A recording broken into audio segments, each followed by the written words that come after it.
बुरहानपुर में MIM party के प्रत्याशी के समर्थन में औरंगाबाद से बुरहानपुर पहुंचे सैयद मोइन, जिन्होंने इकबाल चौक में दिया भड़काऊ भाषण, जिसे लेकर भाजपा प्रत्याशी ने पलटवार करते हुए कहा कि बुरहानपुर के दूध में डालना चाहते हैं दरार, जो बर्दाश्त नहीं करेंगे। तो वहीं एमआईएम के प्रत्याशी ने कहा कि भाजपा ने पहले से ही दरार डाल चुकी है, अल्पसंख्यकों को अपना नहीं समझा। वहीं निर्दलीय प्रत्याशी हर्षवर्धन चौहान ने भी इसे तुष्टीकरण की राजनीति बताया है। बुरहानपुर में पलटवार का दौर चालू हो गया है। जैसे जैसे चुनाव नज़दीक आ रहे हैं, नेता एक दूसरे पर वार करने से कसर नहीं छोड़ रहा है। औरंगाबाद से आए एमआईएम के मुस्लिम नेता सैयद मोइन ने अपने भड़काऊ भाषण की शुरुआत की तो अपार भीड़ इकबाल चौक में जमा हुई, जहां हिंदू और मुसलमान को बांटने पर कहा गया। दूध में दरार डालने का कार्य किया जा रहा है। में दूध में दरार तो भारतीय जनता पार्टी ने पहले डाल चुकी है। मेरे को बोलने की जरूरत नहीं। बयानों के बाद भारतीय जनता पार्टी ने वोट इसी बेस पे मांगे। कभी उसने अल्पसंख्यक का ख्याल नहीं किया है। उसने हमेशा अल्पसंख्यकों को ने उनको दबाकर बहुसंख्यकों से वोट मांगा है। अब तलाक का मामले देख लो, 307 का मामले देख लो, या नागरिकता का मामला देख लो। ये सिर्फ मुसलमानों को दबाने के लिए बहुसंख्यकों से वोट मांगा कि तो हम बहुत अल्पसंख्यकों को दबा रहे हैं। कभी इन्होंने लेके कहाँ चला है? अगर लेके चलते तो भेदभाव कभी नहीं करा इन लोगों ने ऐसा। आप जाके वार्ड देख ले, मैं तो आपके सामने रहता हूँ, आप जिस वार्ड में रहते हैं, आपके वार्ड कितने साफ सुथरे।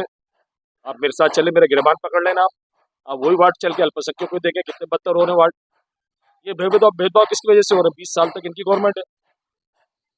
लेकिन देखा गया है कि एक आपको हिंदू और एक को मुसलमान समझ के आप बोलते हैं। मैं बोलता हूँ, लेकिन आज जो स्थिति जो आज जो भाषण भी दिया जा रहा है, मुसलमान के नाम पे जो वोट मांगे जा रहे हैं, क्रिश्चियन के नाम पे वोट मांगे जा रहे हैं, बिल्कुल ये क्या है? मतलब बुरहानपुर एक अमन शांति का देश है, इस बारे में तो आप समझते हो। नहीं, मैं कह रहा हूँ, मैं तो अमन के लिए इतना इतना भागदौड़ करता हूँ। मैं आपको सिर्फ ये सिंपल बात बताना चाहता हूँ।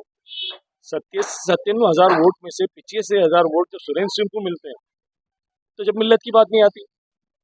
सुरेंद्र सिंह अल्पसंख्यक है, बहुसंख्यक है ना, उसको अल्पसंख्यक ने वोट दिया और हमने बढ़ चढ़ कर जो काम करा उसको जिता के लेके आए, यहाँ बताया कि देखो अल्पसंख्यक एक बहुसंख्यक के साथ हैं।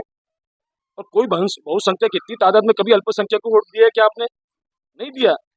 तो आज वो इसमें दिल में आती है ना कि यार जितना बहुसंख्यक को हम वोट देते हैं उसके बाद अल्पसंख्यक के साथ खड़े नहीं रह रहे ना। वजह क्या है? ये दूध के अंदर जो लाइन डालने की बात कही है मैडम ने, मैं उनसे गुजारिश करना चाहता हूँ, ये लाइन तो आपने कह चुकी है पहले से। आपका कहना क्या, कांग्रेस या बीजेपी क्या है? दोनों चीजों में आपने क्या अंतर है? देखो, बीजेपी जिस लाइन पे चल रही है उसने एक हिंदुत्व का कार्ड बनाया था, आज उसी लाइन के ऊपर कांग्रेस भी चलने की कोशिश कर रही है। हमारे लिए तो दोनों बराबर होती जा रही है।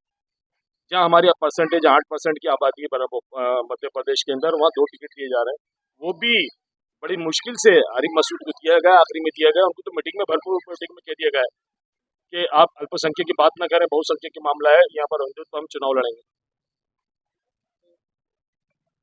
और मेरे अकेले से जाने से क्या होगा? भैया मामला ये है कि जो कल रात की सभा थी उसमें भाषण को लेके आपत्ति है। उस भाषण को लेके आचार्य पलटवार का उनको बयान था। कल जो काफी सारे दंगे के नाम लिए गए, सब कुछ कहा गया, उस चीज को लेके क्या कहना है? क्यों याद नहीं किया जाता इतिहास को? क्या कि मुसलमानों में किसने जुल्म करा? आप याद नहीं करते कि विदेशों से जो आके भारत पे जिन्होंने हमला करा, आप याद नहीं करते क्या? किसने मंदिर पे हमले करे, आपने याद नहीं करा? तो मुसलमान अपने दंगों को, अपने पुरखों को याद नहीं कर सकता कि दंगे किस तरीके से मुसलमान मरे गए और किसकी गवर्नमेंट थी उस दौर में?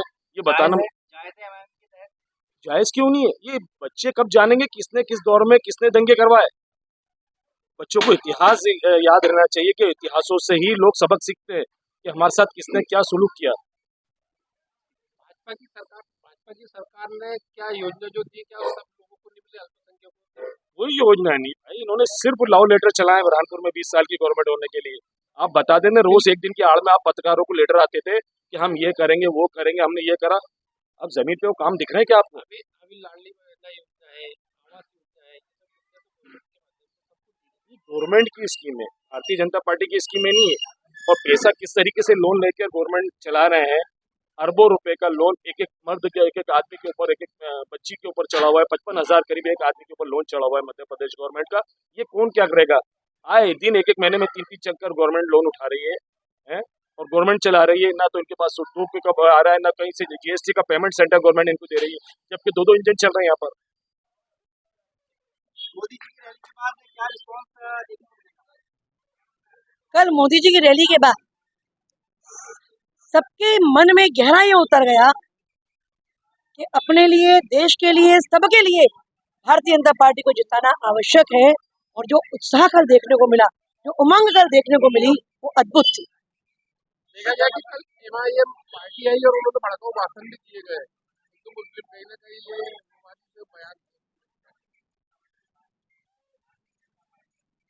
ये बड़ा ऐसी भाषा बोलना और माँ के दूध में दरार डालना, ये कभी भी उचित नहीं था। और भारतीय जनता पार्टी तो सबका साथ, सबका विकास, सबका विश्वास और सबके प्रयास में यकीन करती है। आप कितने मतों से जीत रहे हैं? भारतीय जनता पार्टी जीतेगी, प्रचंड बहुमत से जीतेगी। और भारतीय जनता पार्टी देश की, दुनिया की सबसे बड़ी पार्टी है और बुरहानपुर की सबसे बड़ी पार्टी है। ये आपको चुनाव के परिणाम बता देंगे।